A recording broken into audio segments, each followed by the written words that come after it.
You got it. Way to go. You make it look easy. Hi, Sarah. How are you? Okay. It's 7 o'clock, so I'm calling the meeting to order. Good evening, everyone. This is the City of Benton City Council meeting for February 21st. And I think I will ask Mr. Sandretto to lead us tonight in the Pledge of Allegiance. I pledge allegiance to the flag of the United States of America, and to the republic which it stands, one nation, under God, indivisible, with liberty and justice for all. Thank you, Mr. Sandretto. Welcome. A roll call, please. Councilwoman Wadsworth, Here. Councilman Sandretto, Councilman Reed, Here. Councilwoman Funk, Here. Councilwoman Alcazar. Here.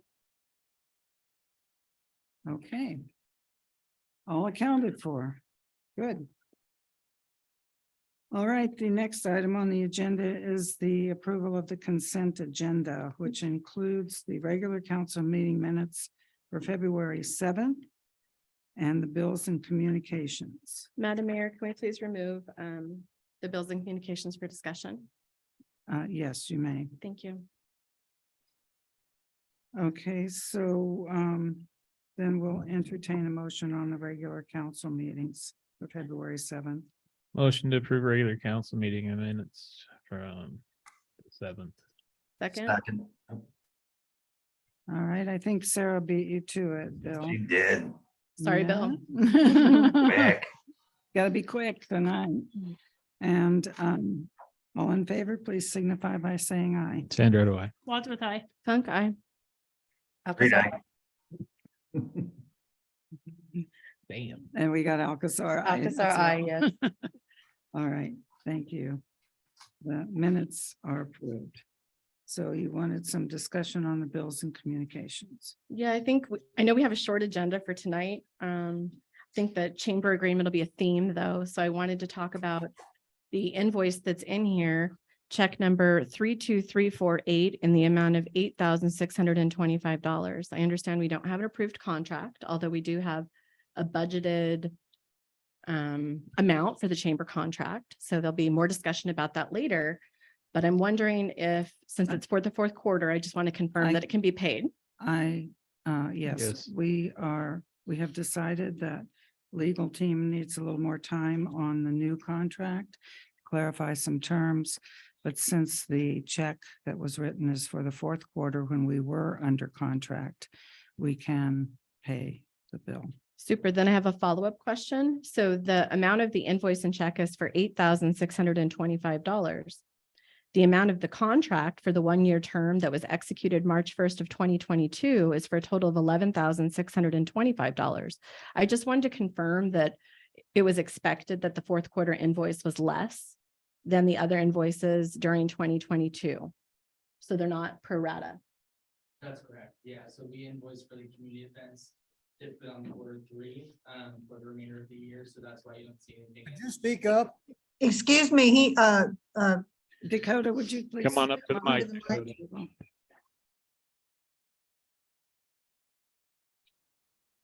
So yeah, that's something that's been typical for our quarter four invoice and report is that for quarter three, we typically bill forwards for the events through the year so that we have the budget to be able to sustain the events. On the invoices that have always been generated through the last like 3 years, I've always included that second page, which is just kind of a running scope of where that we're at with our contracted amount. So as you mentioned previously, probably quarter three, I don't have that figure in front of me. That was like 11,000 something. But what was left remaining in the contract for 2022 was that $8,625.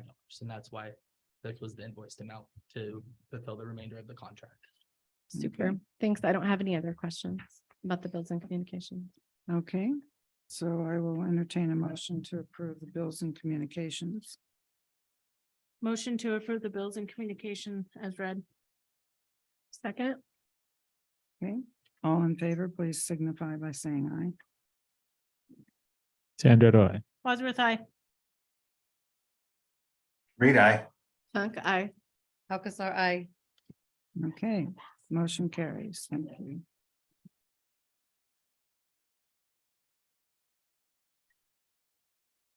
Okay, the next item is the approval of the agenda, and we do have a couple of changes. We are having two executive sessions this evening, and I'll ask Mr. Hyde if he would cite those numbers for us, please. They would both actually fall within the same section of the RCW. That's RCW 42.30.110. Parent 1 and parent small letter I Okay, is for pending or potential litigation or enforcement by the city. okay. Madam Mayor, Yes, I would like to add one item for discussion, and that'd be for a proposed easement to cross well number 4 property.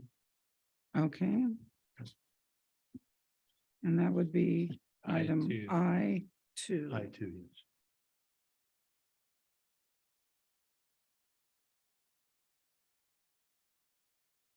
Are there any other changes to the agenda? Okay, hearing none. We can move forward with the approval of the agenda. Motion to approve is amended. Second. Okay, all in favor, please signify by saying aye. Sandra, I. Wadsworth, I. Reed, I. Plunk eye. Alcazar, I. Okay, motion carries. There are no proclamations and acknowledgements to my knowledge here. And do we have any visitor comments? Yes, And who is speaking? Punchy, Don Allen. Okay, Mr. Allen. This is a non-agenda item, I take it, so please go ahead. Okay, I'm gonna bring up again, I hope you can hear me. I'm not sure if you can. We can. We can Okay, hear you. okay, thank you.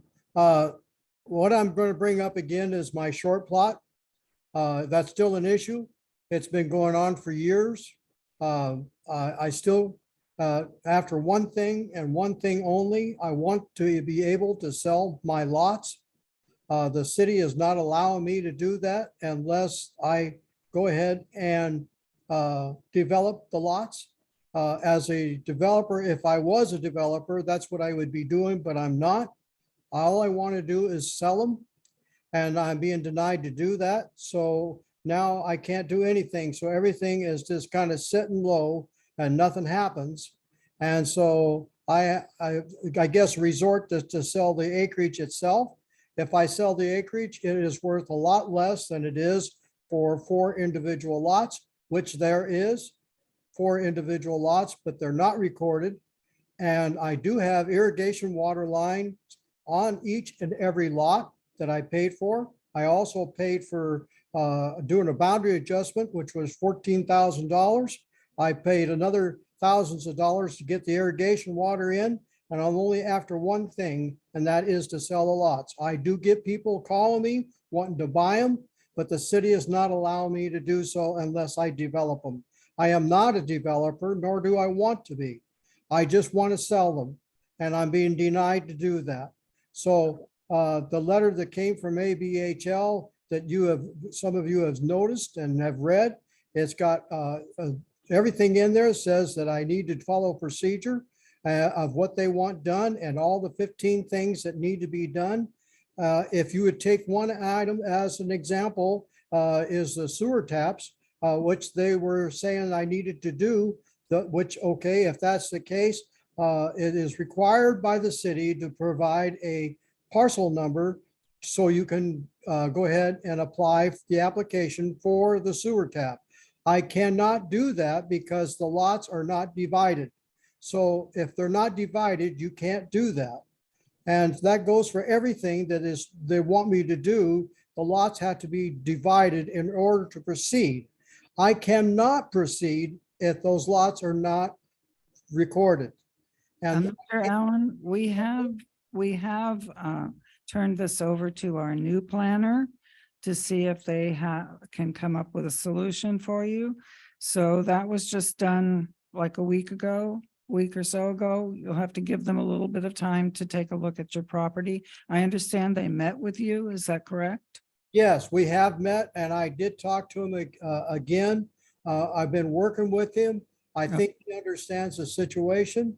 And so I think it's going to take a situation where the city council is going to have to make a move. Because the way it's set up right now, it looks like we're deadlocked and we can't do anything. I mean, it hasn't changed. And that's really a shame because every person that would want to do a short plot is not going to be able to do so because they're going to run into the same thing I'm running into. And I'm so sorry to say that is what's going to happen. And if it does happen, you're going to keep everybody from wanting to develop their lots. And also to make sure everything is done in accordance to law and codes and everything, all that has to be done. I have no problem with that. Only problem that I have is that I'm being denied to do what my constitutional right is to buy and sell my property. Everybody on that lot and everybody that's there knows that's what you do. That's nothing unusual, but I'm being denied that. I can't move. Mr. Allen, we've been through this several times and the way our laws read right now, it's not possible for you to do that. So we're going to be working with the new planners and see what they say. I have not discussed this with them, so I'll be waiting to hear their side of it from your meetings. But I think that's all the time we'll have tonight on that. But we'll wait and see what they say. I would really appreciate, Mayor, for you and the council to do whatever you can to make this happen, because I think the city needs this. We really need this to go forward. Okay, thank you. Thank you for your opinion. All right, moving on now to, unless there's another visitor comment. Are there any other visitor comments? Okay, hearing none, we'll move on to our regular reports. We'll have 2 staff reports tonight, actually 3. The planners, and maybe they can address Mr. Allen's question. Anyway, this will be Brandon Mouseth. Brandon, are you on? Yes, I'm here. Can you all hear me? Yes. All right. Good evening, Mayor and Council. Good evening. I'm gonna share my screen here. And yes, I have met with Mr. Allen, and so he's part of his project's part of my update. So I'll kind of add some perspective from our role in that project. All right. All right. Oh. I can't share my screen, so I was gonna run through my project list, so I'll just speak to it. Okay. All right. So yeah, this is a basic staff report update on the projects that I've been working through in support of Benton City. And I'm just going to go through them in order of how we had prioritized them since we started the contracted work. First order of business is opening up the moratorium, and I'm going to hold discussion and comments to that. I have my colleague Rachel Granrath on the phone, and she is the expert in that area. I guess I should back up. Councilman Reed and Councilman Sandrato, at the last council meeting when we were discussing the job description, I think as I run through the projects that we've been working through, it's good to think about that the capacity of that individual that you all are going after, and these projects as I describe them of what we're fielding for you all. So moratorium, as I mentioned, I'm going to rely on Rachel for the details on opening up the moratorium. It's a pretty extensive and involved process. next order of business is Desert Food Mart LLC. So they're interested in applying for a commercial project. And we're prepping them for a pre-application conference, waiting for some material to get that set up. 3706 Corral Creek, which is in the county, but they're interested in pursuing an annexation. Unfortunately, there's some limitations on GMA and state requirements for executing an annexation. So I've met with those property owners at the site, explained what the Benton City Municipal Code requires for an annexation request, and then give them some guidelines of what to look into. And so I really have done as much as I can, being that they're a county resident and they know what's needed to execute an annexation. And so I'm not going to focus on that project anymore until we receive an application for that request. Property owner, or not property owner, a citizen interested in purchasing property at 1302 Babs Avenue, 4-lot short plat. I've met with that individual. Well, I've had conversations with that individual about restrictions on their proposal, not meeting certain requirements for frontage improvements. It's got a difficult access for, a joint access. And again, with the moratorium, kind of putting that on the back burner, but that was someone that reached out to us, early on. 312 First Street. So this is property that's in the floodplain. I had some inquiries about purchasing that property and what kind of restrictions are on it. It's an inquiry, so it's kind of low on the priority list as I, try to build out a work plan for Benton City and support all the folks needing to do projects. 6 on the list, so Waterways Plumbing. So they have a commercial building application that's in process. And we have caught up on that one and are coordinating with Jenny and the building code review team, and then Alan and the city engineer review. And we are in SEPA comment period right now. And so our schedule to wrap that project up is right at the closing of SEPA comments. So I think February 28th is our timeframe for that. I believe we're in good shape to wrap up our review and hopefully permit that project. It's part of the True North binding site plan. So really good project to process, good application material, and, pretty straightforward. So, honestly, that's kind of priority on my list to get that project done. The Benton City boat launch kiosk. So SCJ needs to support Benton City in that application for those kiosk modifications. It's a really simple project, but it's in a tough area to permit projects. So we want to make sure we're, accurate in what we need to process. I need to coordinate with Jenny. That's on me to catch up to that project. I'll need some support from Rachel. She has extensive experience in floodplain requirements. So we just want to make sure we are very accurate when we, execute what's required for that kiosk update project. So we're moving into some pre-application requests. And for me, with my short time with Benton City, I feel like this is a really good stage to be in with new projects that are being considered, where we can track them, assign them project numbers so we can reference them, and we can coordinate with our teams who are doing approvals, and then we can track them to completion and make sure we have accurate documentation. And so some folks are interested in building a truck parking area on, there's not an address for it, but it's at Neptune and Horn. I've met with the applicant when I was in Benton City on February 7th and walked the site. We reviewed the pre-application material requirements, which is, basic site plan information, how you're going to use the property.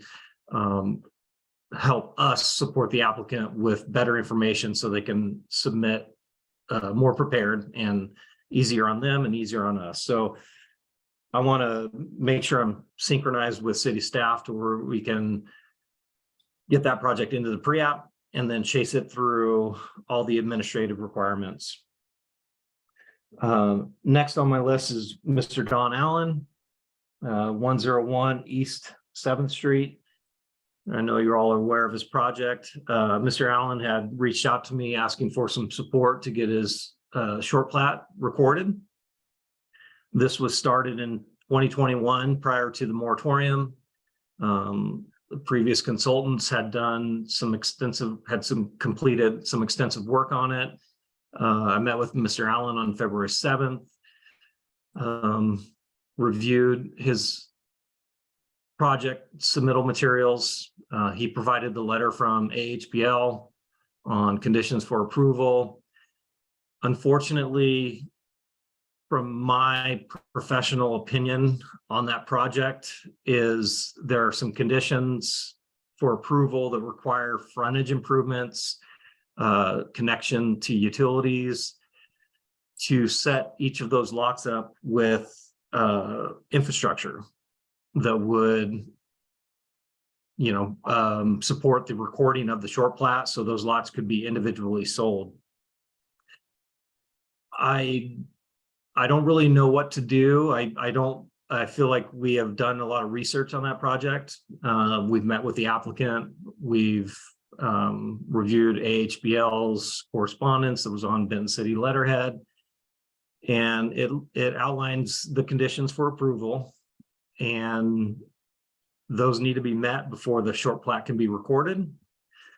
So, that includes frontage improvements, curb gutter sidewalk, utility stubs to every lot, driveway access, so on and so forth. And so, that one's a tough one for me because I don't feel like there's much for us to do unless we get direction from the city.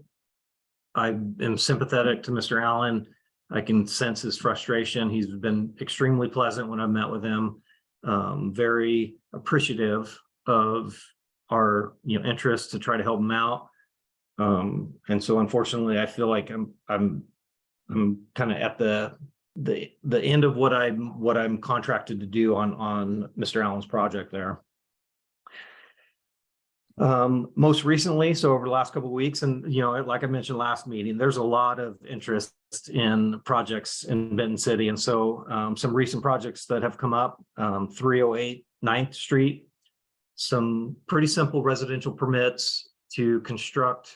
One is a fence and then one's a greenhouse, but it's within the floodplain. And so, it's a simple project, but we want to make sure that we are completely accurate with what we're proposing and we're not,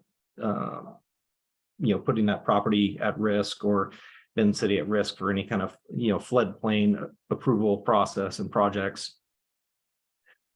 Let's see here.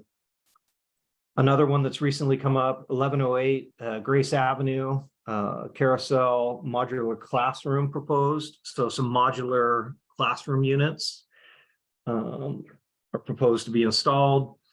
Again, I feel like that's another one that we can coordinate with city staff on to set up through the pre-application process. Get agencies to weigh in on what's needed, reference municipal code that's required, and then support that applicant with clear direction going forward to submit a complete application. As far as work planning with SCJ, that was a topic last council meeting. I've been coordinating with Rachel extensively on SCJ resources to put focus in the right areas, from a broad stroke of a residential project application to opening up the moratorium. And so we have the right resources set up to support the new carousel modular classroom project, as well as the proposed projects within the floodplain. We also have an application to install a manufactured home. And then another one that recently came up, which is at 1533 13th Street, which is a pre-existing subdivision prior to the moratorium. And a applicant is requesting to put a residential home up, single-family home. And so I believe that one is, we're okay to process that without, having, issues or concerns against the moratorium. And so that one will probably pull forward as well. That's all I have for my project updates.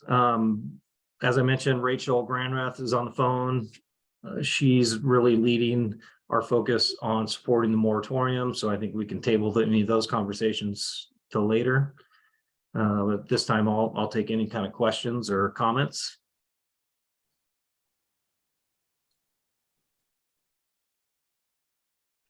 Hi, Brendan. This is Sarah Funk. I have a couple quick questions for you.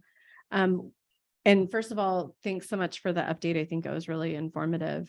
And maybe this is a combination for you and for the city. When we think about priorities, what role do we expect SCJ is going to have related to the approved work that Michael Mahaffey is going to be doing on I-82 South?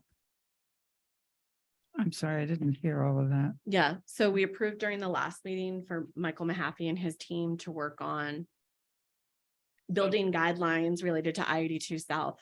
Will SCJ have a role to play in that work? I don't know at this point. I'm Okay. not sure it's necessary. We will turn over the design standards that AHBL has done and give those to Mr. Mahaffey. I think he has a separate vision for that, but certainly when they are fairly well through it, we would like them to at least review it, I would think. Okay, and then the next question, with so many exciting projects, and we're really fortunate to be in Benton City, is as we working with the new city planner, interim city planner, is there a process by which, has the city established a process by which, since we are starting fresh again, charges will be made to applicants in accordance with the fee schedule? Has the staff figured out that process? The process whereby planning services and other engineering services can be charged to the people making the requests for work. Are we missing some things on the list that we have? I don't believe that they're being charged back to the people who are requesting them. And while this list is pretty long, so it's an opportunity to stay in compliance, not for everything, but perhaps for some of the things. So I'm just asking if the city's fee schedules are being followed and applicants and pre-applicants are aware of what they're going to be charged for. I think that Sherry has been working with Alan on a lot of those codes so that we can follow that, right? Charge back if there is Excellent. So there's a process. Excuse me, Carla, could you speak into the mic? Yeah, sorry. I'm just saying that it's being worked on, but we're working on getting that so they can be charged back if they are incurred. Super. And then the last question is, the city had approved $50,000 for this work, and it's a high volume of work.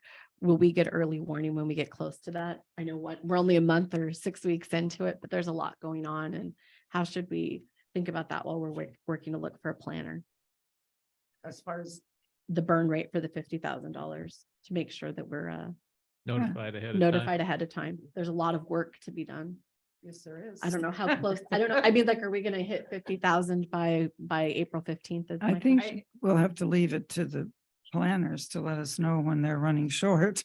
Okay. And then I think we discussed having task orders similar to what Alan does when we're running out of money. Okay. Thank you. I appreciate those clarifications.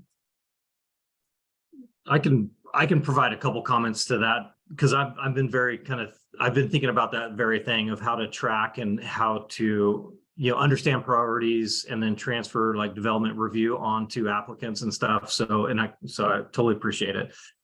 I think some of these initial steps that I've kind of referred to where I see a big opportunity are things like the pre-application conference, where we can make sure we're diligent about establishing a process to support the applicant, associate like a nominal fee to process that. I mean, mind you, we have agencies that are going to attend. They get very detailed instruction for next steps, and it's a huge perk to the applicant. I think we stay diligent in that effort. And then the benefit I see from Benton City is going forward, you have your project tracking information. You can assign a project number to it. You can establish a relationship with the applicant, and then you can assemble your team. And so if they want to proceed beyond the pre-application conference, you can immediately go into those, project review and administrative requirements, whether it's a simple residential permit or an amendment to the comprehensive plan.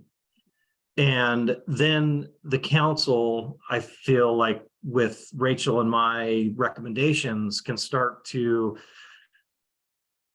adjust, because I know you have a fee schedule already, a fee schedule that's going to be appropriate for the project or the applicant, but then also fit, the goals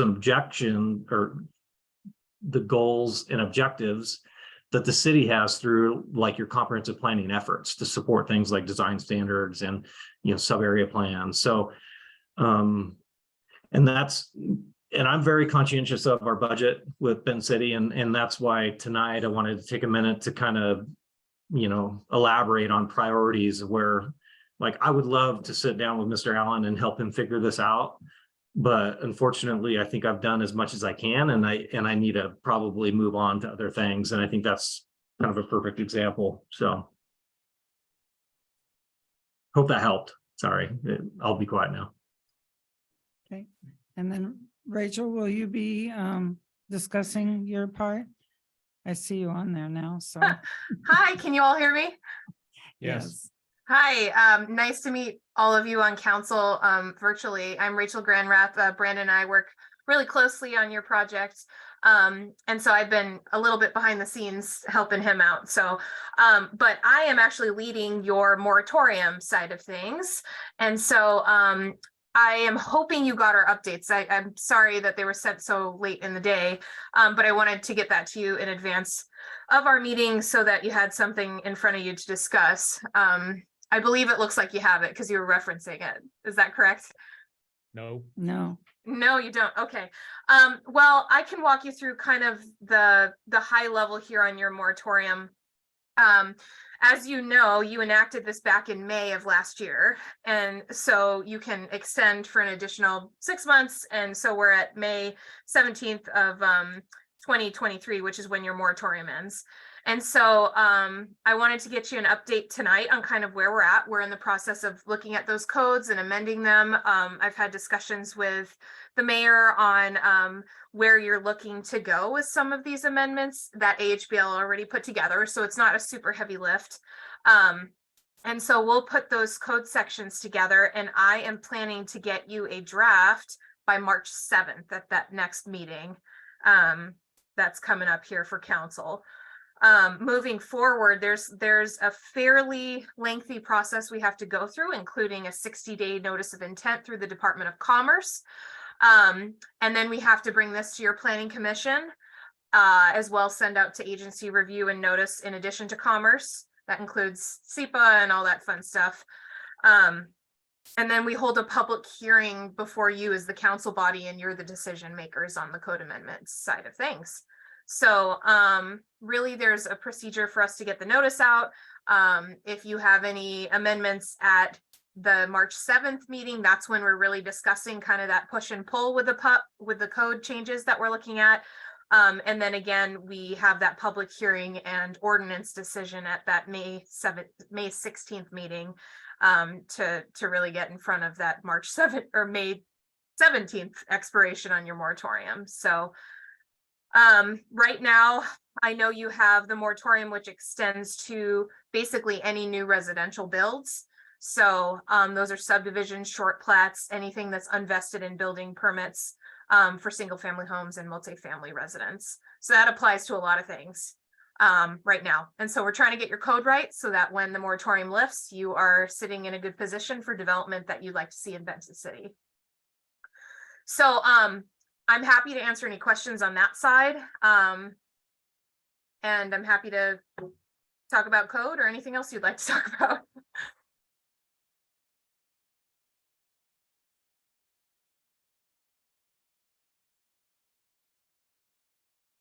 I guess I will bring up the Shoreline Management Act. I have not had a chance to work with the FEMA. I've been on vacation for 10 days, so that's going to be one of my priorities, is getting the procedures ready for FEMA. And Dan Hyde, our attorney, has got some draft language. And we would like to try to get you on a conference call, Rachel, on Friday. And I'll be calling you tomorrow to try to set that up. Okay. We'll preliminarily discuss the ordinance and some ideas on the procedures. Mayor, may I ask if Rachel's had an opportunity to see the previous drafts? I have not sent anything out, so maybe we could make sure that she gets a copy of that now. Okay. We will get you a copy of what's been done so far. Awesome.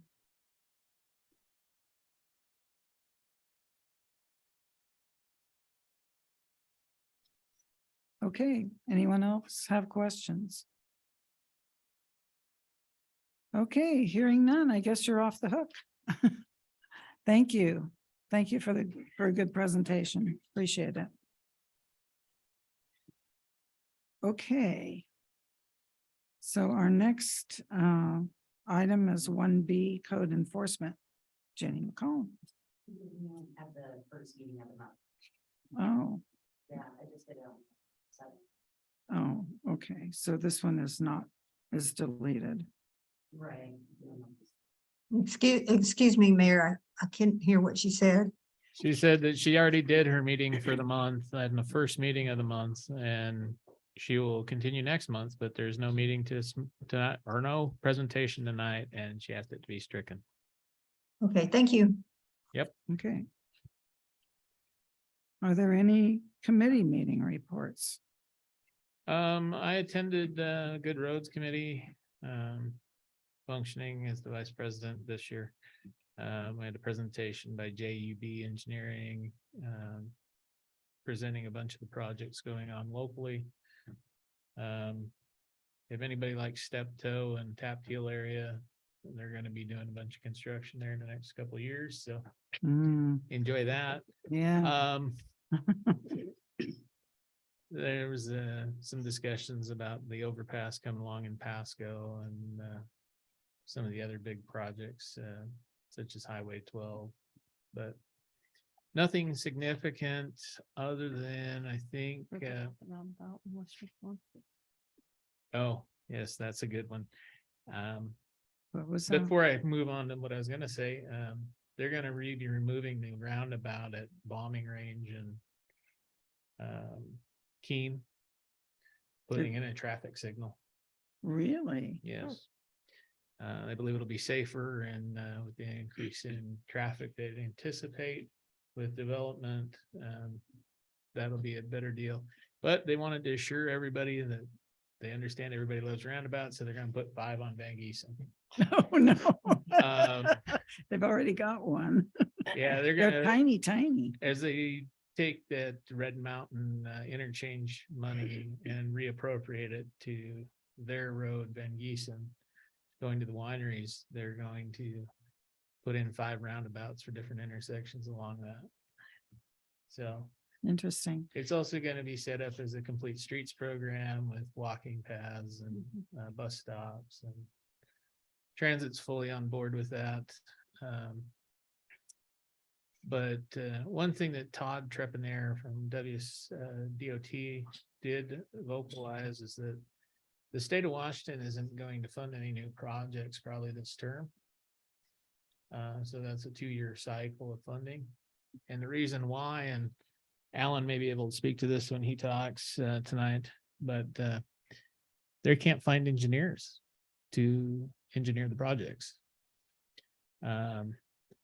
They say that engineering staff is pretty much tapped out and they still have funding left over from the last go around the funds that they can't find engineers to take care of. Wow. So that was some good information that did come out of that meeting. Other than that, that's all I have to report from that. Did they mention, I thought there was an overpass going across the bypass out to 241, going out to Hanford. I thought they had talked about an overpass or something there. I haven't heard of anything in the meetings. Richland's big project to try to fund in the coming years is a grade separated intersection at Aaron and 240, Oh, which when you see the design idea on that, it's pretty spectacular. One of the big projects that Good Roads is levying for at the state is to try to seek funding for Highway 12, Phase 8. They're just about ready to open Phase 7, which is 2 lanes from about 9 Mile Hill all the rest of the way in Walla Walla. wow, that would be nice. So Yeah. that's one of the big projects. We had, like I said, we had discussions about the Oregon Street overpass. I don't know if anybody's seen that, but it's fairly substantial. Can't think of anything else really big at this point. So Okay. Thank you. I went to an irrigation committee meeting last Wednesday and basically just introduced myself to those that didn't know me. It's a slow season right now, but they are planning on remapping the irrigation system to get a better idea of where the lines are and stuff, or if someone else comes in and needs to make repairs. So that's kind of right there. It was a half-hour meeting. I said, "Oh, this is nice." We go. Do you have irrigation where you are? Yes, Oh. we are on the Coyote irrigation. Mhm. That's good. Yes. So I have a couple of quick updates. I think they're quick. One is the revitalization organization is looking in April to do some community cleanup like we did last year. No flyer paid for by anybody else going into water bill. But they are looking at those dates and working to coordinate to see if they're able to get any garbage donated, and they're still fine tuning garbage services donated, that is. And it's not garbage. We're trying to clean that up. And I think as we continue that process, we may ask again if the city is able to handle, 15 or 20 bags on our behalf if we're not able to work out a deal with basin disposal, but the team is optimistic that they can. Following our last council meeting, I reconnected with Tridec to reaffirm Benton City's participation and role. And they've re-added us to a quarterly economic forum. The next one will be in April. And I spent 35 or 40 minutes with Carl Dye and Tracy Zhao at Tridec over the phone, bringing them up to speed in a couple of projects that we have. Number one, talking about the $2 million federal appropriation that the city's working to review to see if we'll be in a position from a cash flow perspective to forward fund that project. It's a great opportunity. So I asked them to stay tuned. And then most importantly, from an economic perspective, giving them an update on I-82 South. And we heard again today when we were talking to our federal representatives, how excited everyone is about that project. And we just talked about the fact, that's working to have some good traction. The DNR seems a bit more receptive, to a high-end hotel along with some housing. And Carl Dye in his role has not been out to see the space. So it was really great that on the city website, we had the flyovers and information we could direct him to. And there's definitely a lot of interest as city and administration and staff understand the specific timing for I-82 South and Michael Mahaffey's work. We understand in the contract, there's provisions for both council and community participation. So we'd really like to reiterate with the amount of attention that we're working to get throughout the region at a county level, the sooner we get those dates and have that planning, the better. That was Tridec. Then I was able to attend on behalf of Mayor Lehman the BFCOG board meeting this past Friday, and it was a big one. And I'll go very quickly there, but wanted to share these, and I apologize, Dan, I didn't, well, I guess I have one for you. Bill, I'm sorry that I didn't get this emailed to you. I just wanted to pass out one document so that Carla would have it and Alan would also have a copy. So at the BFCOG meeting, the board meeting, the main updates were a lot of time was spent as the highlights anyway, administrative updates to bylaws and standing committees to formalize things. Another comment would be our Mayor Lehman has been nominated to be on the nominations committee. And so has some additional responsibilities. And then what I've passed out in front of you all, it's called the Carbon Reduction Program Funding. And I just want to turn your attention to page 2 of this. And basically, I think further to the point of Councilman Sandretto and Good Roads, a number of employees, there's a couple open positions in BFCOG of engineers currently. They're looking for planners, engineers, et cetera, just as we embark here at the city on that journey as well. And so the opportunity for this carbon reduction funding came up, which is a bucket of funding you can see on page 2 of $2.6 million covering 2022 to 2026. Benton City had submitted a number of projects under the rural category this past fall and had been awarded over $300,000 to take place over the next several years.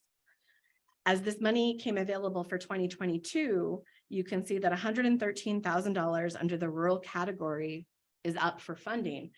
And there was a lot of discussion at the advisory level at BFCOG to say, did they need to put the 2022 $113,000, the whole bucket of 2022, that is $500,000 out to rebid, or could they just use their next on hand priority funding list? And their directive is noted in the staff report that the advisory, the TAC on page 3 wanted to go ahead and do a special call for projects. However, due to funding constraints related to 2022 funding specifically, and this $500,000 in total, the board of BFCOG voted unanimously to go ahead and fund projects that were already on the list, which means Benton City, long story, very long, is now the recipient, and we should receive a letter soon for $113,000 to work on our sidewalk program and continue to advance those efforts. Since we'd already were putting in for design in 2023, we have that much more we can move forward to be shovel ready. So the one thing that came up from that, and Alan is aware, he said we're in a good spot, so I'm really excited. That's a big bucket of money. When we got our original allocation, the bucket that we fell under, and I forget the name, I apologize, didn't require any match from the city. From the city at all to pay. It was just a bucket of money. And there is a question of the $113,000, would the city be on the hook for maybe 17 or 18,000 in matching, or will we fall into this same bucket of just getting the bucket of money altogether? So I understand, there's budget considerations. Could we come up with $18,000? Hopefully we would be able to come up with $18,000 based on our current budget if we needed to, for the bigger benefit of another $100,000. So I think this is great news for Benton City and crosswalks and safety. And Todd Trippinair was at that meeting. And while we absolutely affirmed that Benton City could work to advance and deploy these funds, I reiterated a few times that, we are on a state route and there's a lot of input we need from other people. So us being able to complete the project is not just dependent on what the city can get done.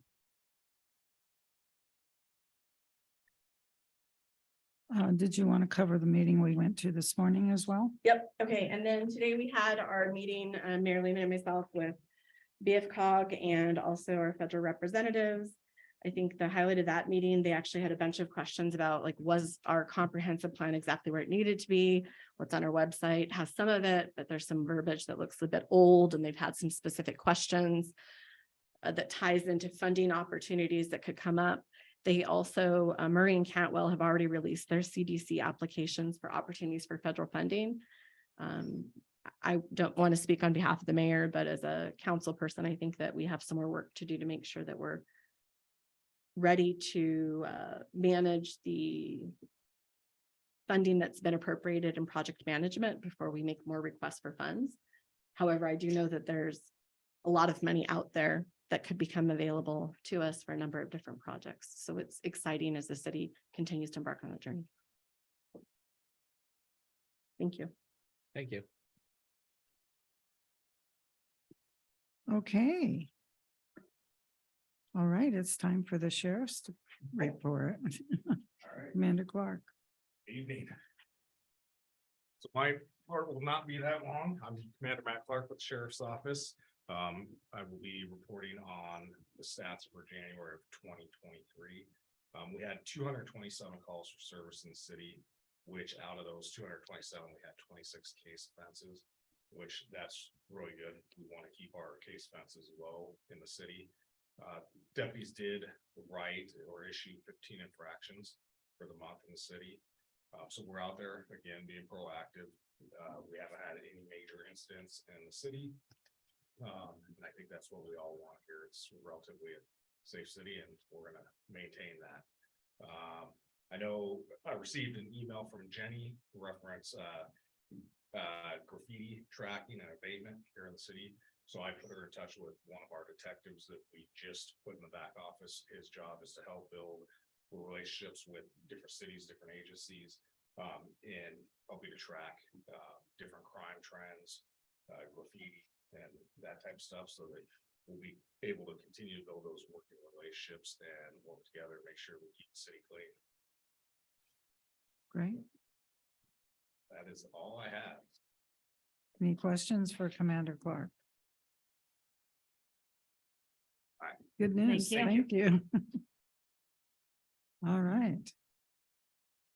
So now we will move on to items for discussion. He has a report. Chamber has a report. Oh, It's not actually on the agenda. It's but not listed on not the agenda, listed. but it's in the It's in packet. the packet. that is for fourth quarter. Did you want to go ahead and give that one? Or, It's up to you. We'll let you skate if you want. Sure. It's online. It's I'd let him skate. It's online. He wants to talk. You can sit down or you can give your report. What do you want to do? We're doing it fast. I'll do it fast. Okay, so fourth quarter report. Good evening, everyone. First want to start off by apologizing for the communication breakdown on my end and getting this sent off to city staff. That's on me, my system. So again, wanted to start off by apologizing with that. I won't go over the stats because like we talked about, we'll just be quick, but overall stats continue on an upward trend, both in terms of reach on social media, website clicks, in-person calls, newsletters, etc. We also finished the year with a high of members. Membership counts totaling at 92 for both business, nonprofit, and municipalities, as well as associates. Quick highlights. So the Benton City Chamber luncheons, we just finished our one in February, and that was by far our biggest turnout to date, with over 35 people in attendance. So they continue to build momentum. This last chamber luncheon was focused on the BRI grant for business resource initiative grants, and so had a great turnout for that. Would again recommend, whether you're a business owner, somebody who works for a business, or just a citizen who wants to be involved, it's a great opportunity to network with like-minded community-focused professionals. We also did our 2022 People's Choice Award winners. Those recipients are in the reports as well. Had a good turnout of people who nominated as well. And we'll be on track to do that again for 2023. We did get some new board members. So we have some new lifeblood into the Benton City Chamber Board of Directors, which is fantastic. You'll also see the events that are planned all the way through 2023. So those are already set in motion. Plans are underway, and we finished this last year with a year full of events, and we look forward to doing that as well in 2023. In regards to Halloween, we had over 1,200 kids and families who were in attendance. I would say and argue that it was by far our best Halloween turnout to date. Again, shout outs to Here It Is, who did the haunted house, Smart Storage with the disc golf, and to the many local businesses, organizational volunteers who made that happen. Winterfest in December, again, had a record attendance in terms of vendors. We got some pretty exciting news as well from the school district that they see this as a really great partnership for them, being able to use the facility. They want to advertise that the facility is available for rent for the community to utilize. And so next year, we're actually talking about not just using the common area, the pack, but also the gymnasium. So we, and especially since we had to turn down vendors this year, because we were so full, we look forward to potentially having 100+ maybe vendors next year. So, really great opportunity for Christmas shopping. So put in your calendars now. With that lighted parade, also great attendance with the big rigs, and also a lot of businesses, organizations, 4-H groups who participated in the lighted parade with over 30 vehicles and units. A great community turnout as well with the tree lighting ceremony that followed, and then blessing boxes that wrapped up the year. We collected over $3,600 in community donations, which overall helped to facilitate blessing boxes being given to 30 families and a total of 114 Benton City residents. So that was a great number as well. So looking forward, we've got the events the rest of the year. I put flyers in for the ones that are already planned. We've got building bridges coming up here, a great networking event happening on March 16th at Blank Slate from 5:30 to 7:30. We've got the Easter egg hunts, that spots are already filled by businesses, organizations to do an Easter egg hunt throughout the community. Mother's Day tea events happening as well. May 13th, tickets are available for sale. We got a great program lined up for that. Movies in the park are also already planned through the year, May 26th, July 14th, August 18th, and October 6th. Puss in Boots, Super Pets, Lightyear, and Hocus Pocus for the one in October. And I would just say that we'll do obviously our first quarter reports likely in April. But our membership retention, the staff, Wendy, Shara, have really, as well as the other board members, but have done a really great job in already seeing the retention of our business and associate members. We're over 65% already collected, which is internally the best we've ever done. Being in February, typically we haven't seen 65 members until, closer to like May, frankly, May, June, if that. So the fact that they're coming this early is speaks to, I think, the improvement overall that the chamber's gone over year over year. I do have 2 quick comments as it relates to the contract, not to get into discussion, but I just wanted to preface that I know the contract's not on this meeting. The contract itself, just so council's aware, the verbiage and everything is the same. The amounts are the same. Nothing of that type of substance was changed.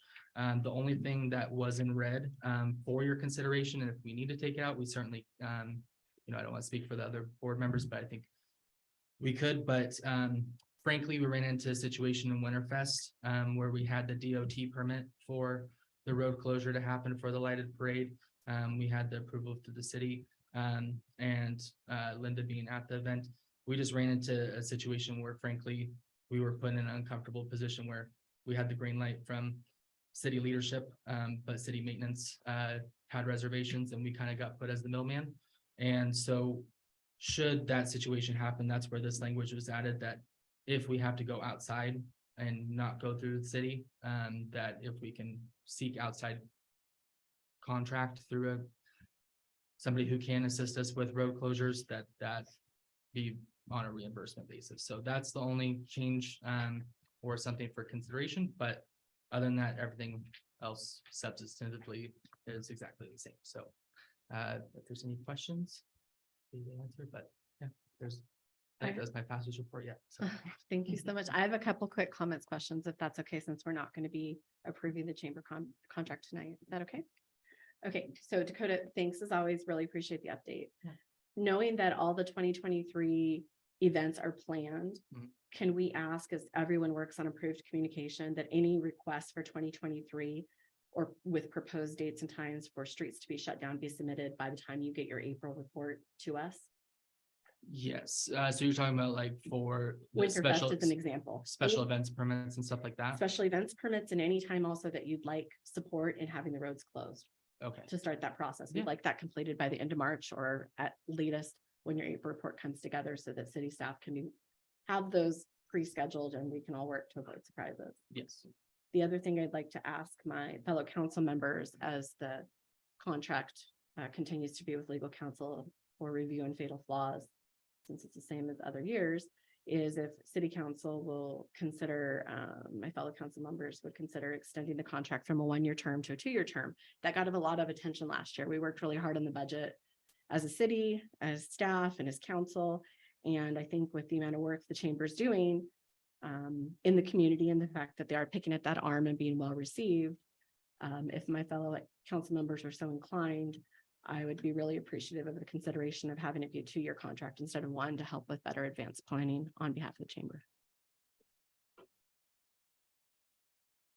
Can we have any discussion about that or what happens? Because now we're already delaying the contract again to come back. Can we socialize if anybody would think that's a good idea or bad idea? We can discuss it. I'm against it. Okay. But my point is that if for some reason things go south, I want to have the ability to shut down the contract. Okay. That's fair. I'm open to have a discussion either way. Well, I think it's important at least to consider it, and especially as community momentum continues to build, since the city staff's not in a position to be able to continue these events. I think appreciate everything Councilman Sandretto said, and also just for the record, I would note tonight, and I'll note again, that because my husband has taken a role on the board as vice chair, although it's an unpaid position, I will abstain from voting on any matters of money related to the chamber, so that it is both an appearance and fact that there are no conflicts. Thank you. Okay. Thank you. Okay, first item for discussion is the workshop and planning when we are going to have the workshop. Correct. So I'm recommending that we set up a workshop for public works projects. When we went through the ARPA process, we had 19 projects listed on that. And I think 11 of them are funded. So we've got another 8 that we're kind of looking at, or that are on our list of things to be done. There's other issues, streets that need to be looked at. And working with staff, we've come up with a small list of streets that we're going to propose that we go and look for some funding for, whether it's through an agency or even just some kind of loan. I don't know what we're sitting at, but there's some areas in town. It'd be nice to kind of finish up some roads and take care of some things. But we just want to have a time so we can discuss that where we're not rushed, because I think the workshop would probably last 2 to 3 hours, just trying to go through all the projects and inform you guys of what staff is looking at and where you guys want to move forward on some of it. First, second, and third Wednesday next month. I'm good. Anybody else? What is this? What is the date of the third Wednesday and next 15, the 16th? 15? That'd be Yeah, the that sounds right. 15th. So it's March 1st, March 8th, and March 15th. Okay, I can make all 3 of those. What, if we did it on the 3rd, would we be done by 7 o'clock so I can make it to the irrigation meeting? Is it on Wednesday or in the It's on a irrigation? Friday. You're doing irrigation on Thursday. No, it's on Wednesdays, the 3rd Wednesday of the So- month. So we'll bounce it back to the first and second. Sarah, I could support either one of those right now. Bill, Same, I could support either one. I can do the 8th. I won't be sounds there. like you got a date first. May I ask that we do the meeting at 6 instead of 7? Please. Yeah, please. You can ask, but I might not get No. here until 6:30. Or 6:30 even? No, you can put it at 6. I'll make my effort.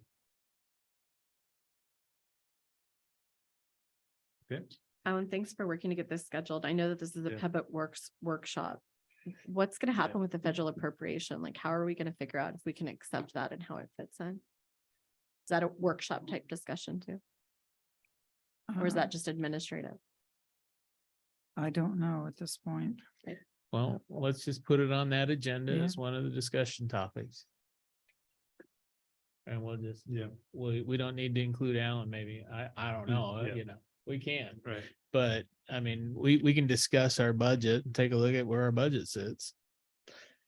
Okay. We'll have to get a coffee sitting in front of us.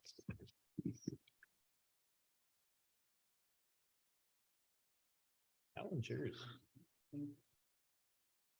Okay, so we're good on the workshop at this point? All right. And next is a proposed easement. And this is at Corral Creek Road. And on the right side of the page, sorry, Bill, I don't have a copy for you. But this is at Well 4 property. And it's approximately 1 acre. And on the east side of the property, PUD would like an easement to run power underground and continue it south to feed the River North. Sure, development. we'll trade that for them putting the power underground over here on Kendall. 2 different companies. If you can get them to work on it. So I just wanted to bring that up for discussion. And if you guys are agreeable to that, we would have them, submit an application for formal approval. So I guess let's discuss the topic. Why do they want this easement? What's their purpose? And So, yeah, I wish I had another layout. So just south of this and adjacent to Wrangler Edition. That's Hugh and Marianne. River North is doing the subdivision just to the east of that.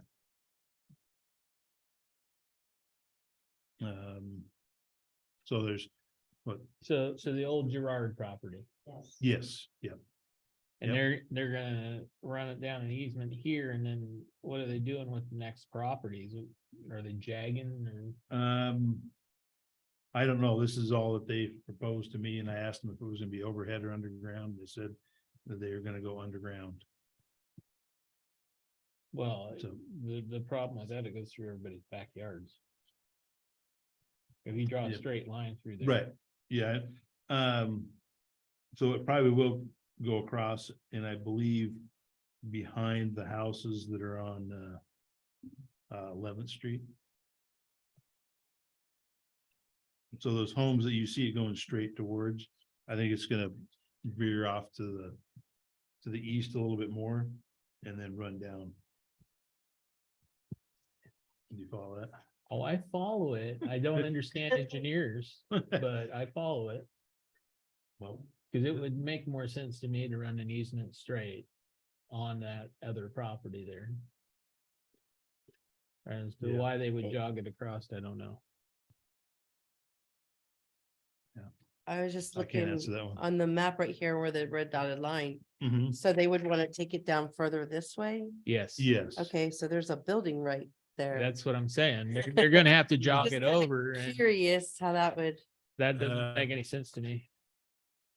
I don't know. I guess I don't have the full plan from Yeah, after this property. You want to see that?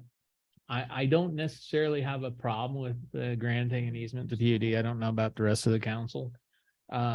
But if we're going to grant it, it needs to make sense, Right. because this isn't making sense to me right now. Okay. yeah, there's several other buildings down along that line also. Oh, so- there's 50 houses along there, 40 houses anyway. Yeah. Yeah, And my concern, a secondary concern is that PUD's already got easements in the back of those houses. And then those people aren't gonna be happy when they. Yeah. So I'd like to see what their plan is. and, Okay. A little have bit more better idea. information. I think Yep. Would be Okay. beneficial. So if you could bring that back, that'd be great. You bet. All right. That's it. Thanks, Alan. thank you. Okay, moving right along then. We'll move to items for approval. So the first item is fire hydrant bids, and this is Jose Berrigan is going to speak to this. I don't know that we need much discussion on it. No. I'm willing to motion to approve now. Okay, And I'll second. A motion to approve the purchase of 2 fire hydrants and 2 sets of elbows and caps and screens for the total purchase price of $9,470.51, which includes sales tax. Second. okay. All in favor? Sandra, do please? I? Wadsworth, aye. Great eye. I, Alcazar, I. Okay, motion carries. Okay, then we will, as you know, we have removed the chamber agreement for discussion on the 7th. Yeah, unfortunately, it's still on the agenda. Yes. So So- I'll motion to table it to the next meeting. I'll second. All Thank in you. favor? Sandra, do I? Wadsworth, aye. Great eye. I. Alcazar, I. All right, that's Okay. handled. Thank you. All right, moving into executive session now. Let's take a 5-minute break and then we'll move into, don't. How long is it gonna be, Dan? I would hope that we would be able to do this in 20 minutes at the most, maybe 15 minutes. For both of them? For both of them. 20 minutes? How many times do we extend it? Yeah, last time? let's punch 30. Okay, Okay. We can all always right. come back early. So 5-minute break. Well, can't- let's go 25. 25. 5-minute break and we'll come back at 8:40. 8:40. Is somebody gonna call me or are we gonna evacuate? Yeah, I'll give you a call. Perfect.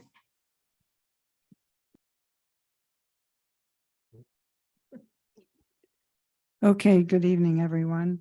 We are going to extend this executive session for another 10 minutes and there will be action to follow. Thank you.